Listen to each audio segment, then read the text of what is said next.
क्या हंसने के लिए अब किसी का बलात्कार या किसी की मौत होना जरूरी है? क्या सोशल मीडिया के व्यूज के चक्कर में हमारी इंसानियत पूरी तरह मर चुकी है? नमस्कार दोस्तों, फ्रीडम ऑफ स्पीच और डार्क कॉमेडी आजकल सोशल मीडिया पर इन दो शब्दों की आड़ में जो परोसा जा रहा है उसे देखकर किसी भी सभ्य इंसान का सिर शर्म से झुक जाएगा। हाल ही में आईआईटी दिल्ली से ग्रेजुएट मधुर बिरली का एक क्लिप वायरल हुआ जिसमें उन्होंने रेप और मर्डर जैसे हीनियस क्राइम पर बेहद घिनौना और असंवेदनशील मजाक किया। 10 में से एक रेप केस में मर्डर क्यों होता है, इस पर उनकी रीजनिंग सुनकर रूह कांप जाती है। और ये अकेले नहीं है, खुद को डॉक्टर बताने वाली सेजल पवार ने मेल डेड बॉडीज के प्राइवेट पार्ट्स का मजाक उड़ाया तो प्रणीत मौर्य ने 370 की बिरयानी जैसे गंभीर मुद्दों पर घटिया चुटकुले बनाए। दोस्तों, डार्क कॉमेडी या ब्लैक ह्यूमर असल में वो कला है जो समाज के वर्जित विषयों जिन्हें टैबूज माना जाता है या दर्दनाक मुद्दों को एक बिल्कुल अलग नजरिए से दिखाकर उन पर एक स्वस्थ चर्चा शुरू करती है। लेकिन जब आप किसी की लाचारी, चीख और मौत का सरेआम तमाशा बनाते हैं तो वो कॉमेडी नहीं बल्कि आपकी मानसिक विकृति है। अगर इस पूरे मुद्दे को हम आचार्य प्रशांत जी के शिक्षाओं के प्रकाश में समझे तो इसके पीछे एक बहुत गहरी आध्यात्मिक बीमारी है जिसे कहते हैं चेतना की बेहोशी।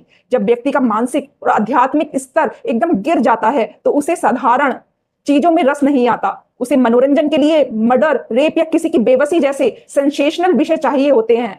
वेदांत कहता है अध्यात्म का मतलब यह जानना कि जो जीवन मुझ में है वही सामने वाले में भी है, इसी को करुणा कहते हैं। लेकिन आज जब कोई कॉमेडियन किसी की त्रासदी पर चुटकुले बनाता है और नीचे कमेंट्स में हजारों लोग हंसते हुए इमोजी छोड़ते हैं और जो पब्लिक बैठी होती है वो उस पर तालियां बजाती है, तो इसका मतलब जानते हैं क्या है? समाज में सैडिज्म यानी दूसरों के दुख में मजा लेने की बीमारी बढ़ रही है। हम इंसानी रूप में तो जी रहे हैं लेकिन हमारी चेतना जानवरों से भी नीचे गिर चुकी है। आज का युवा चिल्लाता है फ्रीडम ऑफ स्पीच मेरा अधिकार है, लेकिन आचार्य प्रशांत जी स्वतंत्रता और स्वच्छंदता के बीच का अंतर बहुत साफ समझाते हैं। लाइक्स, व्यूज और चंद रुपयों के लिए अपनी मर्यादा बेच देना आजादी नहीं है बल्कि अहंकार और लालच की गुलामी है। जब आप एल्गोरिदम और व्यूज के गुलाम हो जाते हैं तो सबसे पहले आपकी बुद्धि भ्रष्ट हो जाती है। जब ऐसी घटनाएं होती हैं तो हम सरकार से सेंसरशिप की मांग करने लगते हैं, लेकिन बाहरी नियम कभी स्थायी समाधान नहीं दे सकते। असली सेंसरशिप हमारे विवेक से आएगी। बाजार का नियम सीधा है,